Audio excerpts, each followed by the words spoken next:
దేవునికి స్తోత్రం కలుగును గాక. ఆయనకి మహిమ ప్రభావములు కలుగును గాక. ఆమేన్. దేవునికి స్తోత్రం. హల్లెలూయా, హల్లెలూయా, హల్లెలూయా. ప్రభునందు ప్రియమైన దేవుని వాళ్ళరా, వాక్యము చదువుదాం. మరి ఇక సామెతల గ్రంథము 24వ అధ్యాయం 30 నుంచి 34వ వచనం వరకు చదువుదాం. ఎవరైనా చదవండి, సహకరించండి. సోమరి వాని సేను నేను దాటి రాగా, తెలివి లేని వాని ద్రాక్ష తోట నేను దాటి రాగా, ఇదిగో దానంతటా ముండ్ల తుప్పలు బలిసియుండెను, దోలగుండ్లు దాన్ని కప్పియుండెను, దాని రాతి కూడా పడి ఉండెను. చాలండి. ప్రభునందు ప్రియమైన దేవుని వాళ్ళరా, మరి దేవుడు మనకి చక్కటి సమయాన్ని కలుగజేశారు. దేవుని వాక్యాన్ని వినే అవకాశం దేవుడు మనకి కల్పించారు. మరి కొద్ది నిమిషాలు దేవుని వాక్యాన్ని విందాం. చక్కగా దేవుని మాటల చేత మనము ముందుకు సాగుదాం. దేవునికి స్తోత్రం. హల్లెలూయా, హల్లెలూయా. ప్రభునందు ప్రియమైన దేవుని వాళ్ళరా, ఇక్కడ చదవబడిన వాక్యములు మనం చూస్తే 3 వ్యక్తులు మనకి కనబడతా ఉన్నారు. ఎంతమంది కనిపిస్తా ఉన్నారు? 3 వ్యక్తులు కనిపిస్తా ఉన్నారు. మొదటి వ్యక్తి సోమరివాడు, రెండవ వ్యక్తి తెలివి లేనివాడు, మూడవ వ్యక్తి తెలివైనవాడు. మరలా చెప్తున్నాను వినండి. మొదటి వ్యక్తి ఎవరు? సోమరివాడు. రెండవ వాడు తెలివి లేనివాడు, మూడవ వాడు తెలివి కలిగిన వాడు. ఇక్కడ తెలివైన వాడు ఏం చేశాడంటే నడుచుకుంటూ పోతా ఉన్నాడు, నడుచుకుంటూ వెళ్తూ ఉన్నప్పుడు అతనికి సోమరివాని పొలం అడ్డొచ్చింది. పొలము చూశాడు. ఆ పొలం ఎలా ఉందంటే ప్రియులారా, సోమరివాని పొలం ఎలా ఉంటుందో చూశాడు. తర్వాత కొంత దూరం వచ్చిన తర్వాత తెలివి లేని వాడు యొక్క ద్రాక్ష తోట చూశాడు. ఆ యొక్క ద్రాక్ష తోటను చూసిన తర్వాత వచ్చి ఈ యొక్క సోమరివాని చేను చూసిన ఆయన, ఈ యొక్క తెలివి లేని వాని యొక్క ద్రాక్ష తోటను చూసిన ఆయన ప్రియులారా, తను చూసి వాళ్ళిద్దరు చేసిన పనికి ఏం చేసుకున్నాడంటే బుద్ధి తెచ్చుకుని జ్ఞానం తెచ్చుకుంటా ఉన్నాడు. వారిద్దరిని చూసి ఈయన ఏం చేస్తాడు? జ్ఞానం తెచ్చుకున్నాడు. ఏం చేస్తాడు? ఎందుకు వాళ్ళు ఏం చేశారంటే ప్రియులారా, ఈ సోమరివాడు ఏం చేశాడంటే, సోమరివాడు అంటే ఎవరంట? సోమరితనం చూపించేవాడు. తను ఏం చేశాడంటే తన చేనులో విత్తనాలు చక్కగా చల్లాడు. చల్లేసిన తర్వాత ఏం చేశాడు? ఇంకా బద్ధకం వచ్చింది. సోమరివాడు ఏం చేశాడు? బద్ధకం వచ్చింది. ఇంకా విత్తనాలు వేసిన తర్వాత ఏం చేయాలి? నీరు పెట్టాలి, ఇవన్నీ కూడా చూసుకోవాలి, చక్కదిద్దాలి. ఏం చేశాడు? వదిలిపెట్టేసాడు. విత్తనాలు వేసేది వదిలేశాడు అంతే. వదిలేసరికి ఏమైంది? తన పని ఆ చేను ఏమైందంట? పాడైపోయింది. సోమరివాడి దగ్గర ఏం నేర్చుకోవాలి మనం ఇప్పుడు? విత్తనం వేసిన తర్వాత ఫలింపు దాకా తన పని చేసిపోతే ఏమవుతుంది? చేసిన పని వ్యర్థం అయిపోద్ది. తన పని ఏమైపోద్ది? వ్యర్థం అయిపోద్ది. ప్రియులారా, మనం కూడా అంతే. మన సోమరివాని వలె మనం ఉండొద్దు. దేవుని వాక్యం చెప్తుంది ప్రియులారా, కీర్తన గ్రంథం 6వ అధ్యాయం 6వ వచనంలో, సోమరి సీమల యొద్దకు వెళ్ళి వాటి నడకను చూసి బుద్ధి తెచ్చుకొనుము. ప్రియులారా, ఎవరి దగ్గరికి వెళ్ళాలంట? సీమల దగ్గరికి వెళ్ళాలంట. ఎండాకాలంలో ప్రియులారా, వర్షాకాలం కోసం ఈ ఎండాకాలంలో ఏం చేస్తాయి? అవి కష్టపడి సంపాదించేస్తాయంట. వాటి తినేదానికంటే వారి పిల్లలకి వాటన్నిటి కూడా, ఆ పొట్లో ఉన్న వాటన్నిటి కూడా ఏం చేస్తాయంటే ఈ ఎండాకాలంలో సమకూర్చేసుకుంటాయంట. దొరికినప్పుడే దాచేసుకుంటాయి. వాటికి సోమరితనం ఉందా? సోమరితనం లేదు ప్రియులారా. ఇక్కడ మనకు కనిపిస్తూ ఉంది. ఎవడు కదా చిన్న స్పూన్ పంచదార వేయండి అక్కడ ఆ నేల మీద, ఆ కరుగు మీద, లేకపోతే ఎక్కడైనా ఒక స్పూన్ పంచదార వేయండి, ఒక్కడు చూస్తుంది, ఏదో ఒకటి చూస్తుంది. చూసింది అక్కడే ఉంది, ఇదంతా నాదే అని చెప్పి అనుకోదు ప్రియులారా. ఆ ఒక్కసేపు ఆ ఉన్న చోటుని విడిచిపెట్టేసి ఆ చోటుని చెప్పడానికి ఎవరికి వెళ్తుందంట? మిగతా సీమల దగ్గరికి వెళ్తుంది, పుట్టు దగ్గరికి వెళ్తుంది. వాటి దగ్గరికి వెళ్ళి చెప్పగానే అన్ని లైన్ వచ్చేస్తాయి.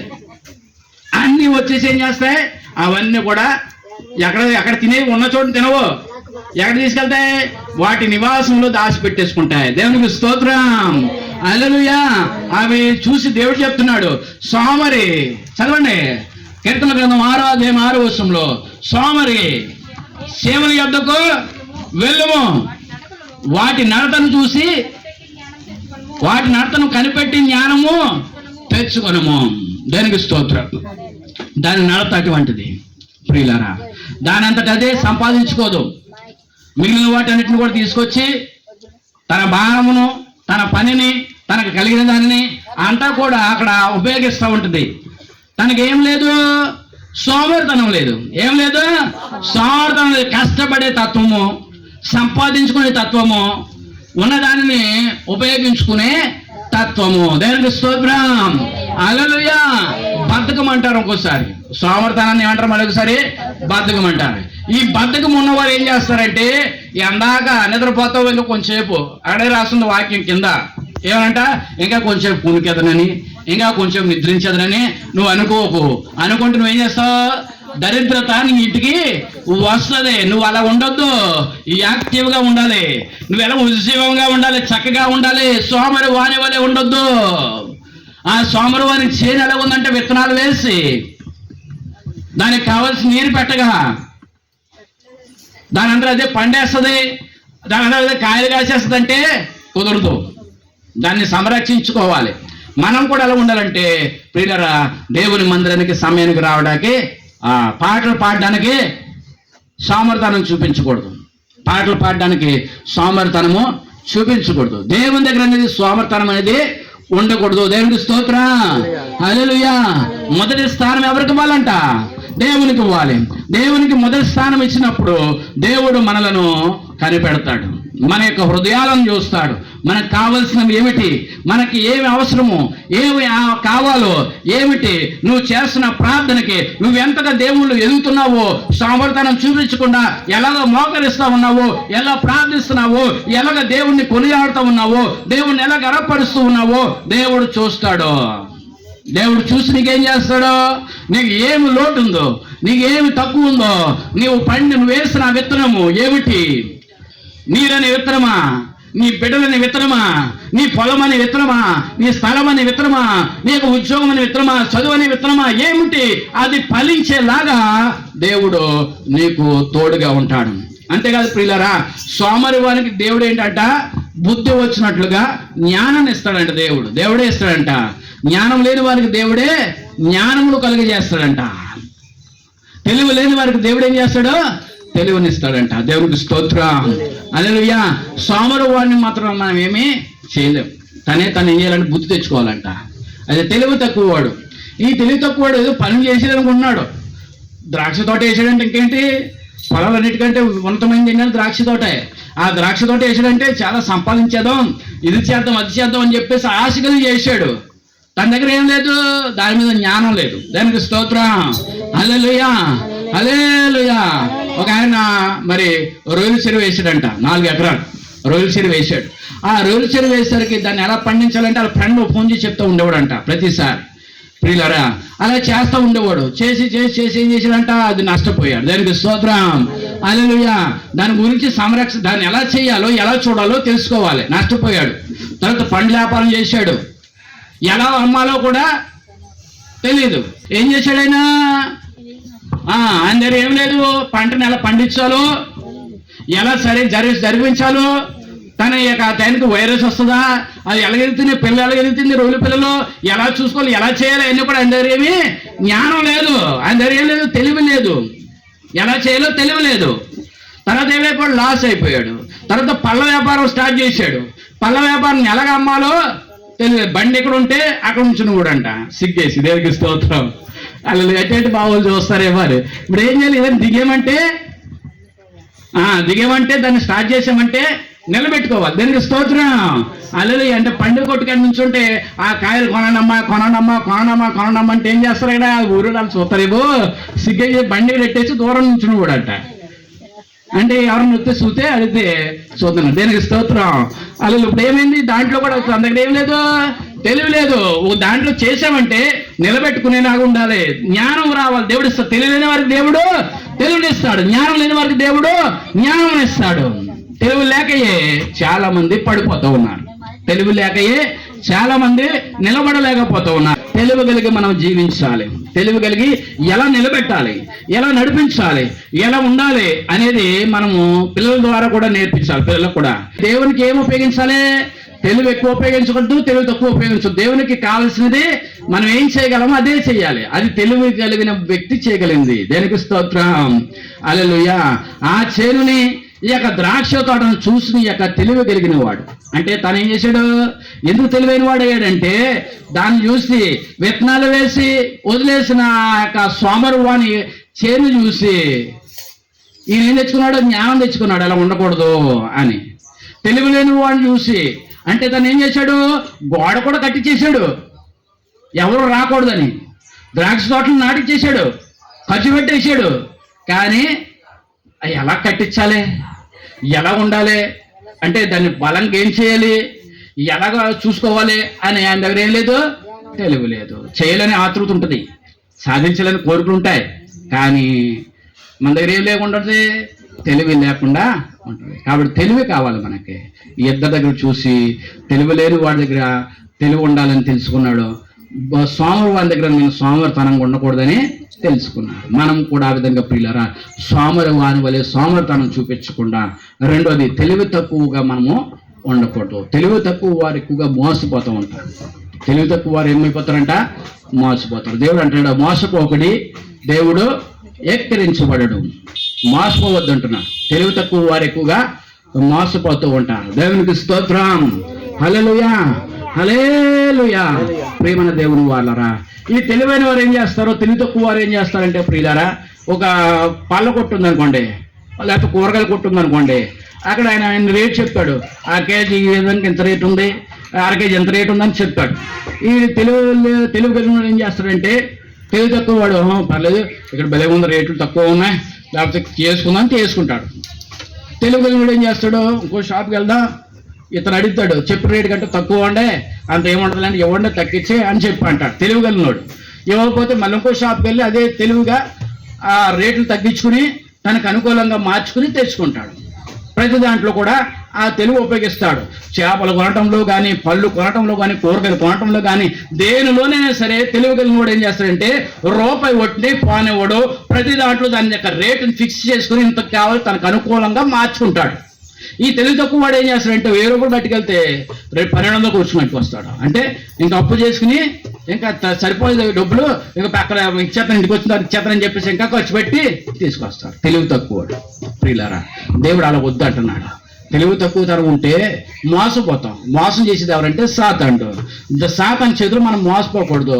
దేవుని బిడ్డలు ఎలా ఉండాలనుకుంటాడు దేవుడు, మన బిడ్డలో మన ఎదురుగా తెలివి తక్కువగా పెరుగుతూ ఉంటే, నా పిల్లలు తెలివి తక్కువలా ఉన్నారు, జ్ఞానం కలిగిన వారిలా ఉండాలి అని మనం కోరుకుంటాం కదా. అలాగే దేవుని బిడ్డలమైన మనము దేవుని బిడ్డలుగా ఉండాలంటే మనం ఎలా ఉండాలి, తెలివి తక్కువగా ఉంటే దేవుడు ఏం చేస్తాడు, నా బిడ్డలు తెలివి తక్కువగా ఉన్నారు, తెలివి ఎక్కువైపోయింది అనేది కాకుండా చక్కగా జ్ఞానం కలిగి ఉన్నారు. దేవునికి స్తోత్రం, హల్లెలూయా. తెలివి ఎక్కువైపోతే ఏం చేస్తారంటే తెలివి ఎక్కువైపోతే ఏం చేస్తాడు, తనకే నష్టం తెచ్చుకుంటాడు. తెలివి తక్కువ నష్టం తెచ్చుకుంటాడు, తెలివి ఎక్కువైపోయినాడు కూడా నష్టం తెచ్చుకుంటాడు. తెలివి ఎక్కువైపోయినాడు ఎలా నష్టం తెచ్చుకుంటాడు, నాకు అంతా తెలుసులే అనుకుంటాడు. అంతా తెలుసు అన్న తర్వాత అందులో దిగిన తర్వాత ఏమి తెలియదు. దానికి స్తోత్రం. నేను మొన్న జరిగింది అది ఇవాళ ఇంకోలా ఉంది, నేను అదే అనుకున్నానులే, ఇది వేరేగా ఉంది అనుకుంటాడు. తర్వాత ఏం చేస్తానంట, ఎవరు చెప్పినా నమ్మకూడదు, నాకు తెలుసు మంచో చెడు అనుకుంటాడు. తెలివి ఎక్కువైపోయినారు, నాకు అంతా తెలిసి ఎవరు చెప్పవసరం లేదు అనుకుంటారు. ప్రియులారా, కాబట్టి అది ఏమవుతుందంటే మంచి దగ్గరికి రానివ్వరు. నాకు అంతా తెలుసు అనుకుంటాడు, అంతా తెలుసు అనుకుంటాడు. తర్వాత ఏముంది నీ దగ్గర, ఏం తెలుసు నీకంటే, తన దగ్గర ఏముంది, తెలిసిందే తెలుస్తుంది. అంటే ఎవరు చెప్పిన మాట వినకూడదు, అదే తెలుసు, ఇంకేం తెలీదు. ఏంటంటే తర్వాత ఏం చేస్తాడో, తనకు తెలిసింది ఏంటంటే తను చేయగలిగింది ఏదో చేయగలుగుతాడు. తన దగ్గర ఉన్న సత్తాన్ని బట్టే, తన దగ్గర ఉన్న శక్తిని బట్టే తను ముందుకు వెళ్తాడు తప్ప. ప్రియులారు, ఎవరో తెలివైన వాడు అంటే అతి తెలివైనవాడు, తెలివి తక్కువడు కాకుండా తెలివైన వాడు ఏం చేస్తాడో, తన దగ్గర సత్తా ఎంత ఉందో, తన దగ్గర బలం ఎంత ఉందో, తన దగ్గర ఎలాంటి శక్తి ఉందో దాన్ని బట్టి ముందుకు వెళ్తాడు. అదే దేవుడు చెప్తున్నాడు. నీలో బలహీనత చూసుకుని నువ్వు ముందుకెళ్ళటం కాదు, లోకంలో ఉన్నవానికంటే నీలో ఉన్నవాడు గొప్పవాడు. దేవునికి స్తోత్రం, హల్లెలూయా. మనం నేర్చుకోవాల్సింది ఏంటంటే సోమరి వాని వలె సోమరితనంగా మనం ఉండకూడదు, తెలివి తక్కువ వాని వలె తెలివి తక్కువగా మనము ఉండకూడదు, అతి తెలివి మనము చూపించకూడదు, తెలివిని చూపించాలి. ప్రియులారా, నా విషయానికి వస్తే నేను ఒక్కోసారి అతి తెలివి చూపిస్తాను. కూరగాయల కాడ, లేకపోతే అక్కడ అన్ని విషయాలు అతి తెలివి చూపిస్తాను. ఈ అతి తెలివి చూపిస్తాడు ఏం చేస్తాను, నాకంటే అతి తెలివైన వాళ్ళు ఉంటుంది అక్కడ కూరగాయల కాడ. ఈయన ప్రతిదీ బేరం ఆడుతున్నాడు అని చెప్పేసి 100 రూపాయలది 150 చెప్తారు. భలే నేను భలే 100 రూపాయలు కూడా బేరం అనుకో, అంత రాను 120 వస్తుంది అంటాడు. ఆడు నాకంటే 10 రూపాయలు ఎక్స్ట్రా తీసుకుంటాడు. అంటే ఏంటి, తెలివి తక్కువడికి ఇంకా తెలివైన వాడికి అతి తెలివైన వాళ్ళు దొరుకుతారు. దానికి స్తోత్రం. మనం అడిగే దాన్ని బట్టే జరుగుతుంది అక్కడ. అప్పుడు ప్రతిదీ నేను బేరం ఆడుతున్నాను, ఇంకా నేను ఇదే రేటు చెప్తే ఇంకా ప్రతి తగ్గిస్తున్నాను అని చెప్పేసి ఏం చేస్తాడు కూరగాయలు ఎవరైనా సరే 100 రూపాయలదే 200 చెప్దాం, 200 చెప్తా, లేకపోతే 50 రూపాయలదే 100 రూపాయలు చెప్దాం. వీడు ఏం చేస్తాడు, 80 రూపాయలు కూడా 60 రూపాయలు కూడా అడుగుతాడు. వీడు ఎప్పుడు ఇలాగ అడుగుతాడు అని ఏం చేస్తాడు, అలాగే చెప్తాడు మన దగ్గర. మనం అనుకుంటాం భలే బేరపడ 8 రూపాయలు ఇది తగ్గించేసావు, ఇంటికి తగ్గించేసి బాగానే బేరపడి నేను సంతృప్తి పడతావు. దేనికి స్తోత్రం. ఆడు వెళ్ళిపోయి నవ్వుకుంటాడు. దేనికి స్తోత్రం. కాబట్టి అతి తెలివి ఉండకూడదు, తెలివి తక్కువ ఉండకూడదు, సోమరితనం అనేది ఉండకూడదు. ఈ 3 మన దగ్గర ఉండకూడదు. పిల్ల మన దగ్గర ఎలా నడవాలో, ఎలా జీవించాలో, ఎలా బ్రతకాలో, ఏ విధంగా ఉండాలో దేవుడు వాక్యం ద్వారా మనకు చూపించాడు. జ్ఞానివైన ఎడల నువ్వు బలవంతుడు, జ్ఞానం కలిగి జీవించిన ఎడల నువ్వు దేవుళ్ళు బలవంతుడు. దేవునికి స్తోత్రం. ఆ జ్ఞానం దేవుడు మనకి ఇయ్యాలా, ఆ జ్ఞానం దేవుడు మనకి ఇస్తాడు. నువ్వు అడుగుతున్నప్పుడు, నువ్వేది కావాలో కోరుకుంటున్నప్పుడు దేవుడు ఆ జ్ఞానం నీకు ఇస్తాడు. అటువంటి పరిపూర్ణ జ్ఞానం దేవుడు నీకు దయచేయను గాక. ఈ సమయంలో సాక్ష్యములు మరియు ప్రార్థన అవసరం ఏమైనా ఉన్నాయో తెలియచేయండి, ప్రార్థన చేద్దాం.